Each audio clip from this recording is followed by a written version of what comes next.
holidays are coming, and with the holidays, you know, then January popping up, I think it's about time to start working a little harder on the videos. But for now, we're back on the crappy 2005 camera. I'm gonna talk about something that intrigues me quite a bit, and that's when it comes to older video game consoles. See, this is a cartridge right here. Like, if you guys are into the modern stuff, you probably don't know this already, but this is a cartridge, and in fact goes to a video game console that played specifically those cartridges. Now, this is a used Game Boy Color that I got for like, what, $20. Still have the old owner on the back. Still need to get that off. So yeah, I guess I need to get another one out to demonstrate. This is a classic game. It's Pokemon. I mean, I hope you guys have heard of that. It's pretty popular. I mean, it's not like it's the second best selling franchise of all time. Anyway, this is a American Game Boy Color because that's where I've been forced to live for my entire life. And obviously, since Pokemon is that version is American, you should be you can't really see it well because, well, it's a Game Boy screen. I probably can hear it out of the crappy mono speakers, but I'm looking through the camera, I can see it fine. See, it's just Pokemon. That being said, like, if you know anything about Nintendo's, they like to make more for Japan. And if you know who I am at all, you already know what I'm going to be talking about. That's Japanese games on older consoles. See, American games, they're pretty fucking expensive, let's be honest. People are cheap. But in Japan, even though they usually sell less, they're usually like, okay, here's a game, you can have it for $30 new or complete in box, and you look at the same thing in America, it's like, oh yeah, $300. So there's quite a big gap. And if you're like me and you want to look at some of these Japanese games, like for instance this game, this is also Pokemon, but this is the Japanese Pokemon Green. I'll show you another version later. The Game Boy specifically is completely region free, which means that it can play any type of game you put in it. So again, this is an American Game Boy. Let's see, how can I prove this? I guess because it says JPN there, and if you're a nerd like me, you know that Japan and America share the same type of energy input. So that's why usually you can get Japan and American games, or Japanese and American games, to work together. So again, this is Pokemon Green. There's the top of the green cartridge to prove it to you. And there you go. It works just like that. So you're pretty lucky if you have, you know, Game Boy. I'm pretty sure Game Boy Advance does it as well. Not quite sure about the DS. I know the newer ones don't. Now, with cases like the Super Nintendo, I mean, I have a portable version of it. It's actually really cool. If you guys have, what, like, I think it's $80–90, you should go check it out. You can even plug it into the TV and make it work like a regular one. I don't have any Japanese Super Nintendo games. I actually only have one that's Super Mario World, because my local game company that sold these older games shut down. And so these, I believe this in particular, this version, will play all types of games, because this one's been purposely region free, and I'll tell you why in just a second. But as you can see, it plays games just fine. You can experience the world of nostalgia you probably didn't have, because if you're watching, then you're probably around my age. Kinda wish I could have been alive in the 90s, but whatever, I can still experience it. But what was I talking about? Region freed. Like, it isn't already region free. So I'll give you a good example with my Nintendo 64. If you've been a long time watcher of the Toast Squad videos, you would know that I got a Japanese version of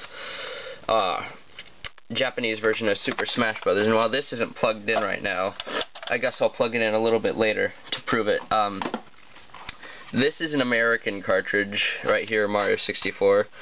You can tell, I believe I can't really zoom in, but it says to prove it, it says US right there. Oh, okay, it's sort of zooming in. But it fits in just fine. Now, if you try and, I guess, open the Japanese version, oh yeah, I did get it complete in box, in a very good condition too. This was like $20. There's something you can notice if you put the two carts on top, and it's that these tabs right here, they're in different places. One's at the end, one's a little inward.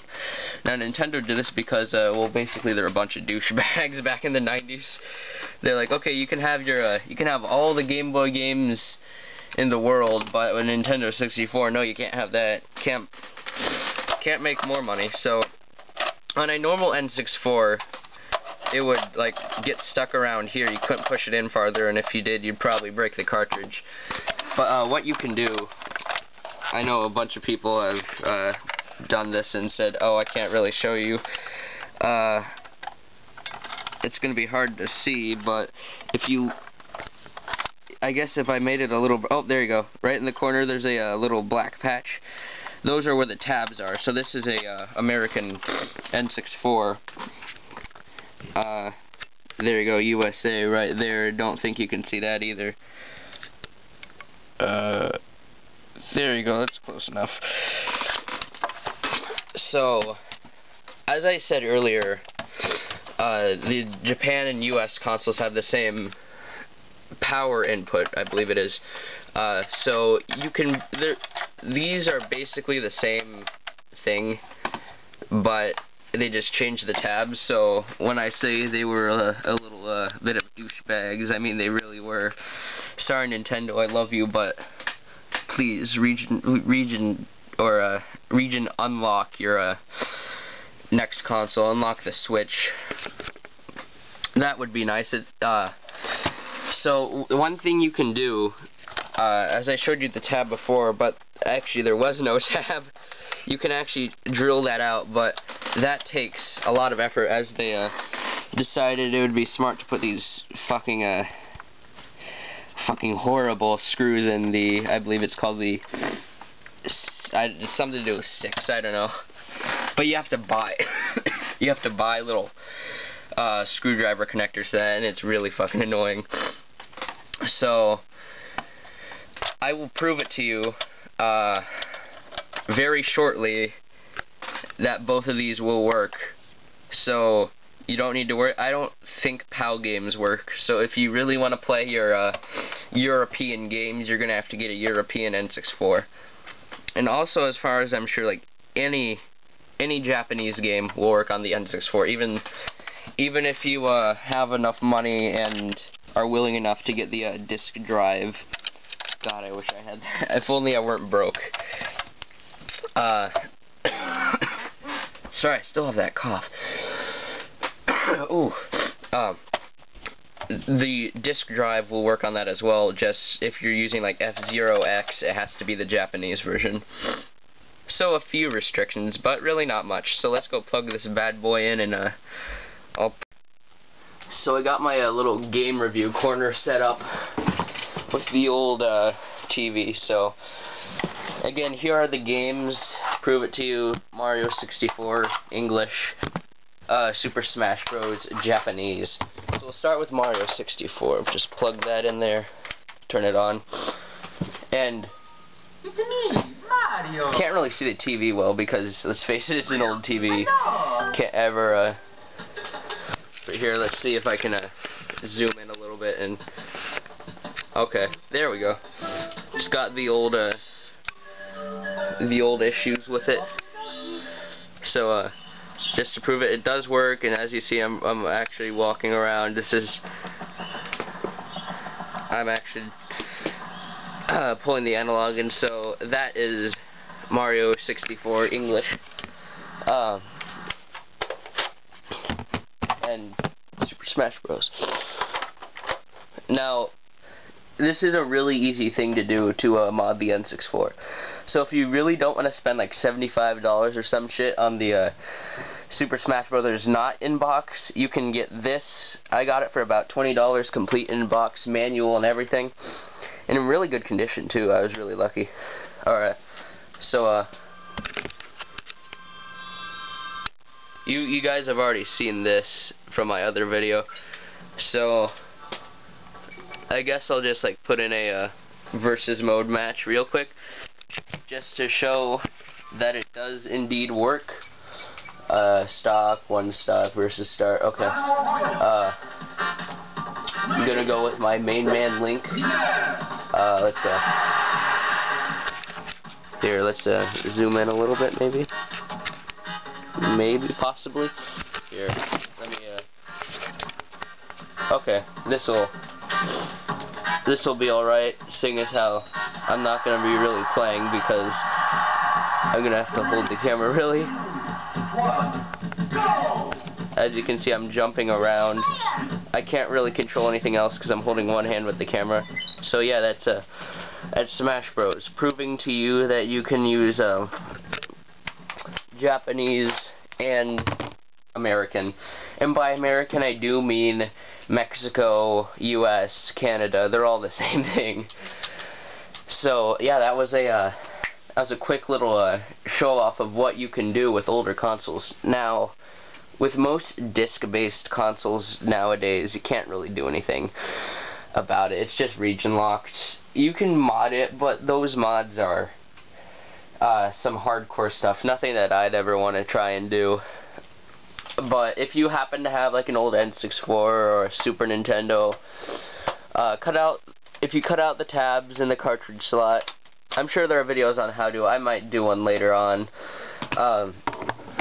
Then you can easily mod or easily free your console. So it's a hardware upgrade, I guess, and it's not hard. So I guess I'll see you guys in the next video.